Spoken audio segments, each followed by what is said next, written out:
Listen to me carefully, because what I'm about to share is not just information, it's something I witnessed from the other side. There are certain words, certain scriptures that carry a level of authority most people don't fully understand. And in the realm I came from, we knew exactly which ones to avoid. Not because they were long, not because they were complicated, but because they were effective. I wasn't always someone talking about this openly. There was a time when I was deeply involved in the occult, trained to understand spiritual patterns, responses, and what actually disrupts influence when it's working against someone. And one of the things that surprised me the most was how often simple, consistent declarations from Scripture would interrupt what we were trying to establish. Not emotional reactions, not panic, but calm, repeated alignment with specific words. I remember moments where someone would begin to speak certain psalms, not randomly, but intentionally, and everything would shift, not dramatically at first, but clearly. The pressure would break, the confusion would lift, the access we were relying on would weaken, and I started to realize something. It wasn't about the volume, it wasn't about performance, it was about alignment, because those words carried structure, authority, and clarity. And when someone consistently aligned with them, it became difficult to maintain influence.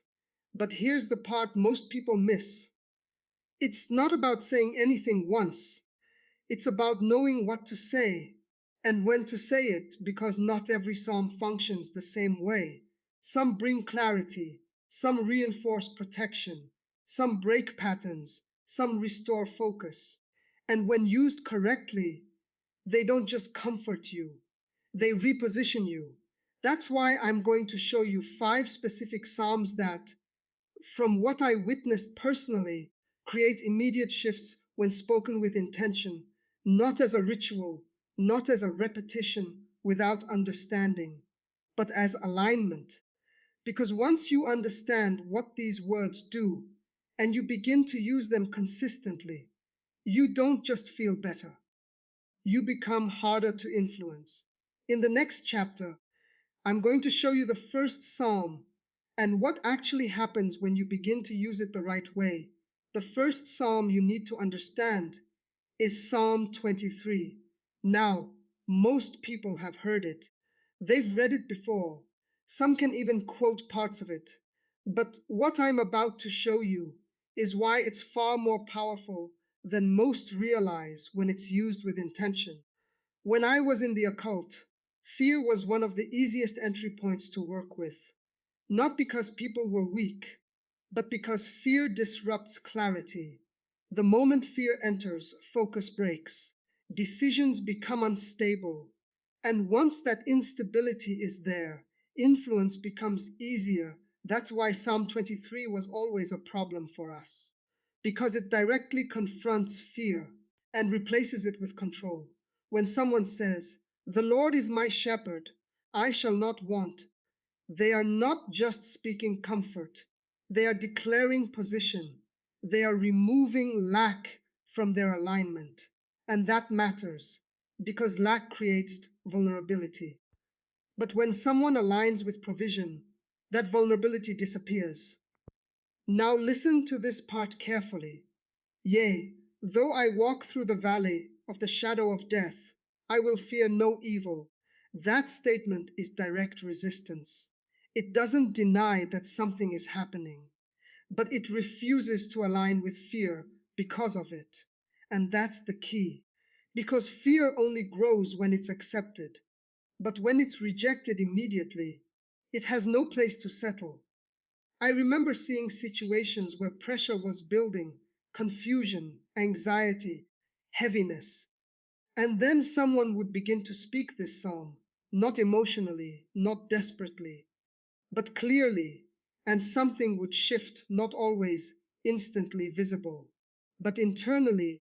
Control returned, and once control returned, everything else weakened. Now, here's what you need to understand. This psalm is not about escaping difficult situations. It's about staying stable inside them, because stability is what prevents escalation. If fear doesn't take hold, the attack doesn't grow. So when you use Psalm 23, don't just read it. Align with it, say it slowly. Understand what you're declaring. You are not lacking. You are not unprotected. You are not overwhelmed. You are stable. You are guided. You are in control. And when that alignment becomes real, fear loses its access.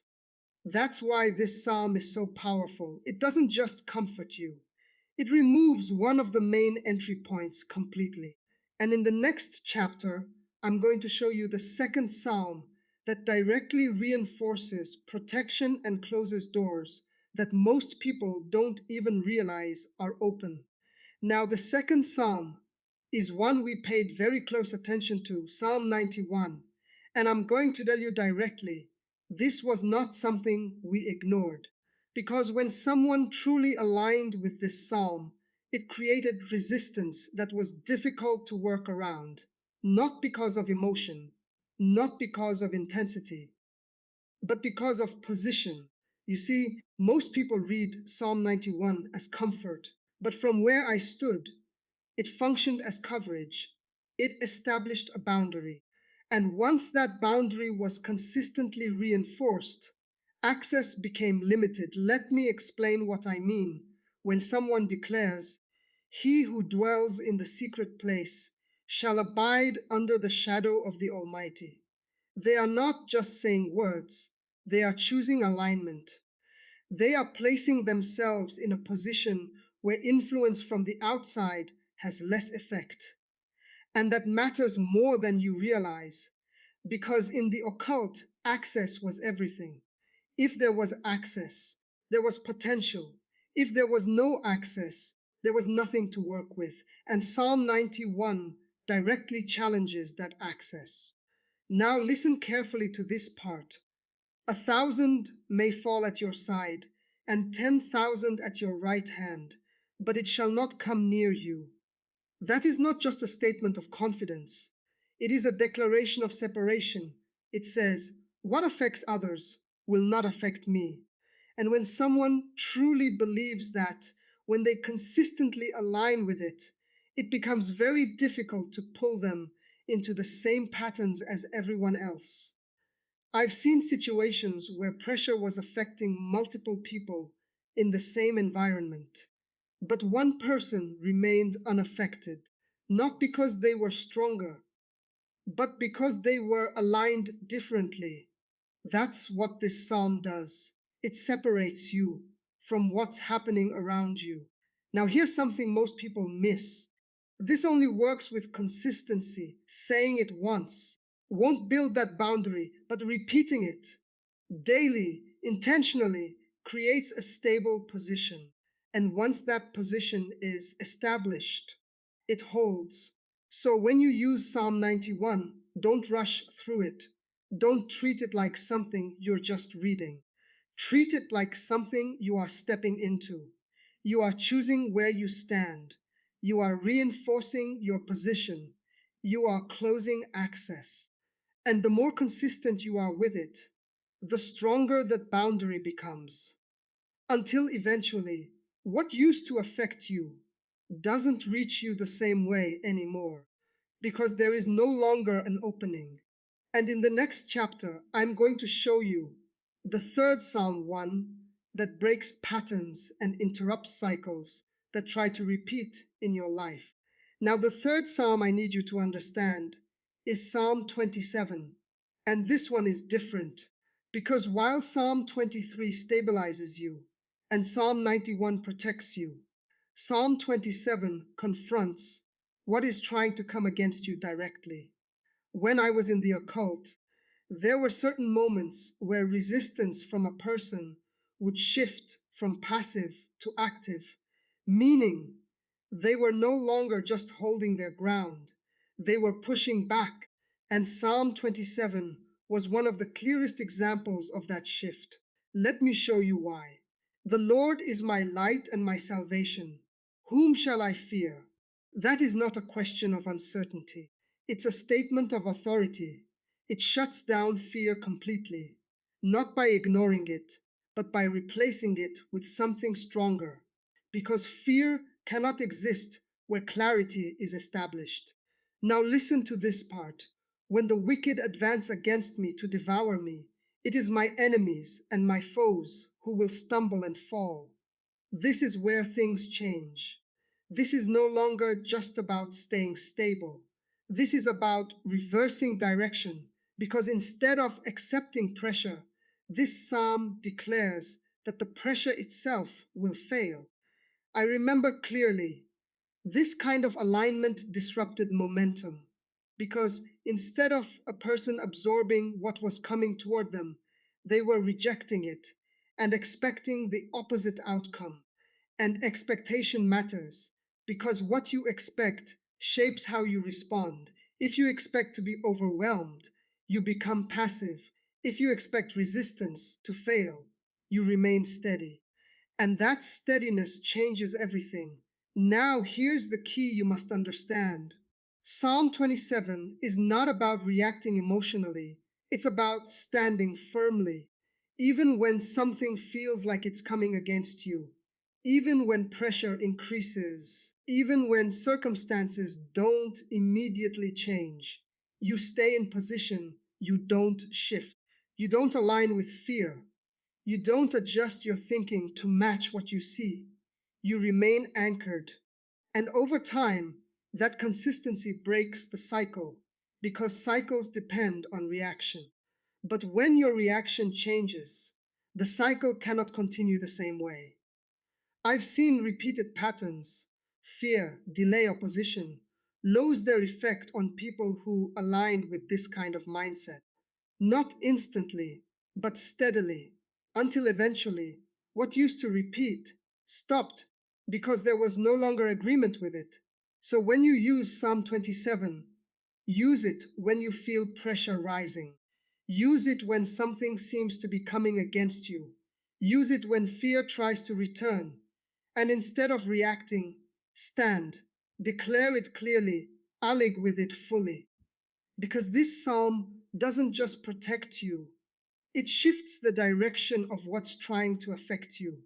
And in the next chapter, I'm going to show you the fourth psalm that restores your mind when confusion and heaviness try to take over. Now, the fourth psalm you need to understand is Psalm 121, and this one is critical because not every attack comes through fear or direct pressure.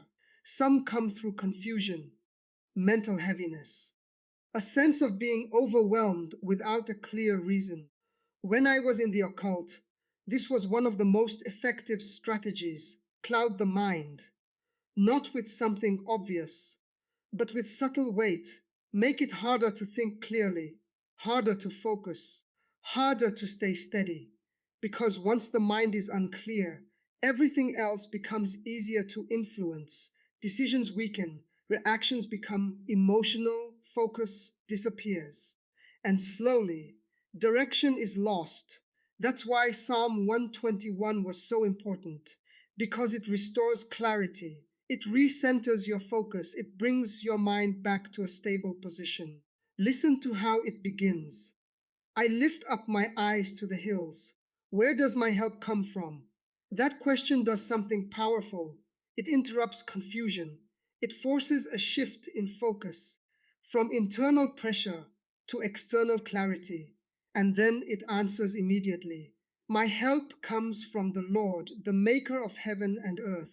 That is alignment. It pulls your mind out of uncertainty and places it into something stable. Now here's the part that matters most. He will not let your foot slip. He who watches over you will not slumber. That statement restores control, because when your mind feels heavy, one of the first things you begin to feel is instability, like you're losing your footing, like you can't stay steady. But this psalm directly confronts that. It reminds you you are not slipping, you are not losing control. you are not drifting, and that matters more than you realize. Because confusion only grows when it's accepted, but when clarity is declared, confusion breaks. I've seen moments where people felt mentally overwhelmed, unable to focus, unable to think clearly, and then they began to speak this psalm slowly, not rushing, not forcing it, just aligning with it. And over time, the heaviness lifted, the fog cleared. Focus returned, not because something dramatic happened, but because their alignment changed. Now, listen carefully. You don't need to wait until things feel extreme to use this. Use it the moment you notice your mind shifting, the moment you feel scattered, the moment clarity starts to fade. Because the earlier you respond, the easier it is to restore control. So when you speak Psalm 121, don't just read it. Let it reset you. Let it bring your focus back. Let it stabilize your thinking.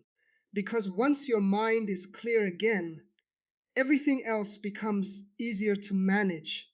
And in the next chapter, I'm going to show you the final psalm that seals everything, reinforces your position, and keeps you steady moving forward. Now, this is the fifth psalm, and this is where everything comes together. Psalm 35. If the others stabilize you, protect you, confront pressure, and restore clarity, this one seals it. This is the psalm that ends patterns. Because in the realm I came from, there was one thing we relied on more than anything else: repetition. If something worked once, we would repeat it. If a pattern formed, we would reinforce it. Because repetition turns moments into cycles, and cycles into outcomes. That's why Psalm 35 was a problem, because it directly interrupts that repetition. It doesn't just hold your position, it actively breaks what's trying to continue. Listen to how it begins. Contend, Lord, with those who contend with me.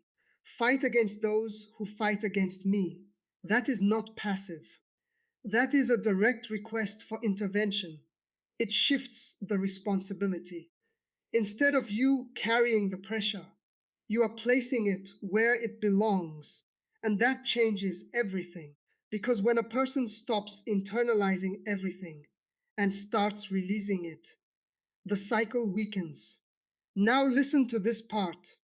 May those who seek my life be disgraced and put to shame. May those who plot my ruin be turned back in dismay. This is where the pattern breaks. Because instead of expecting things to continue, you are declaring that what's trying to repeat will stop, that it will reverse. And that expectation is powerful because cycles depend on predictability. But when you stop expecting the same outcome, you stop feeding the cycle. I remember seeing situations where the same issues kept repeating in someone's life: delays, setbacks, pressure. And then something shifted, not externally at first, but internally.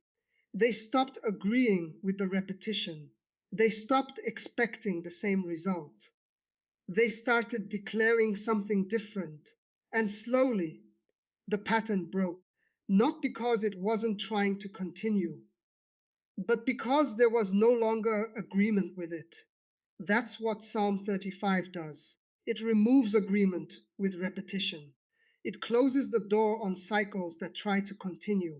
Now here's the key. You don't use this psalm occasionally. You use it when you notice something repeating, when the same issue shows up again, when the same pattern tries to restart. That's your moment. That's when you declare it clearly, calmly, consistently. Because every time you do, you weaken that pattern until eventually it has no strength left and it stops. So when you use Psalm 35, understand what you're doing. You are not reacting, you are ending something. You are not just responding, you are closing a door. And once that door is closed, there is nothing left to repeat. And in the final chapter, I'm going to show you how to use all five of these together so that what you've learned doesn't stay temporary, but becomes a consistent part of how you live. Now, this is where everything connects, because knowing each psalm individually is powerful, but using them together is what makes it consistent. And consistency is what makes it work. When I was in the occult, we didn't focus on one time moments. We focused on patterns because patterns determine outcomes. And the same is true here. It's not about saying something once and expecting everything to change permanently. It's about building a pattern of alignment that becomes your default. That's what these five Psalms give you when you use them correctly. So let me show you how to make this practical, how to actually apply this in your daily life. You don't need to do everything at once. You don't need to force it. You just need structure. Start your day with Psalm 23. This sets your foundation. It removes fear before it even has a chance to appear. It establishes stability. You're not reacting to the day. You're entering it already steady. Then move to Psalm 91. This reinforces your position. It builds your boundary. It aligns you with protection before anything tries to reach you. Now you're not just stable, you're covered. As your day continues, stay aware. If you feel pressure rising, fear, opposition, something trying to come against you, this is when you use Psalm 27, not later, not after it grows, right when you feel it. You don't react, you stand. If at any point your mind feels heavy, scattered, unclear, you shift to Psalm 121. You don't sit in confusion. You don't try to push through it. You reset. You bring your focus back immediately. And then, if you notice something repeating, the same issue, the same pattern, the same cycle trying to return, that's when you use Psalm 35. That's your signal. That's your moment to stop it completely. Now, listen carefully. This is not about doing this perfectly. It's about doing it consistently. Because the more you follow this pattern, the more natural it becomes, until eventually you don't even have to think about it. You just respond, you just align, you just stay in control. And that's when something shifts permanently. You're no longer reacting to situations as they come. You're already positioned before they arrive. That's the difference. Now imagine living like this every day, starting stable, staying protected, responding immediately, sitting quickly, ending patterns before they grow. That's not temporary change. That's a different way of living. And once this becomes your pattern, everything that used to affect you starts losing its impact because there is no longer any space for it to take hold. And that is how you move from occasional relief to consistent control. Now, this is the final piece, and it's the part most people never experience, not because it doesn't work, but because they don't stay consistent long enough to see it. Because what I'm about to describe doesn't happen in one moment, it happens over time. When I was in the occult, there was something we watched very carefully: consistency. Not how strong someone was once, not how intense their reaction was in a single moment, but how they responded over time, because time reveals everything. And there was a certain type of person we eventually stopped focusing on. Not immediately, but gradually. People who became consistent in their alignment. People who didn't just react occasionally, but responded the same way every time. People who didn't allow space for patterns to grow. At first, we would still try different approaches, different moments, different angles, but the result was always the same: no access, no agreement, no delay. And eventually, it became clear there was nothing to work with. That is the level you are stepping into when you apply what you've learned here consistently. Not someone who occasionally finds relief, but someone who becomes difficult to influence at all. Now, let me show you what that looks like in your life. Things that once triggered fear no longer have the same effect, not because situations disappeared, but because your alignment changed. Moments that once brought confusion are handled quickly. You don't stay stuck, you reset faster. Bot trolls that used to repeat begin to break, not all at once, but steadily, until eventually they stop showing up the same way. And here's the most important part: you don't feel like you're constantly fighting, because that's what most people think this is: effort, struggle, constant resistance. But that's not what happens when you reach this level. It becomes natural. You stay clear without forcing it. You stay focused without trying so hard. You stay steady without being shaken by every small shift, because your response is already built. Now listen carefully to this final truth. This is not about the Psalms themselves as words alone. It's about what they create in you when you align with them consistently: clarity, stability, control, awareness. And once those become your default, everything else loses its ability to move you. That's why consistency matters more than intensity, because intensity fades, but consistency builds. So don't rush this. Don't try to do everything perfectly. Just start. Stay consistent, return to it daily, and let it build over time. Because if you do, you won't just see temporary change. You will become someone who remains steady no matter what comes. And once you reach that point, there is nothing left for patterns to attach to, nothing left for confusion to settle into, nothing left for pressure to grow from, because you are no longer reacting, you are already aligned, and that is the result most people never reach. But now you can.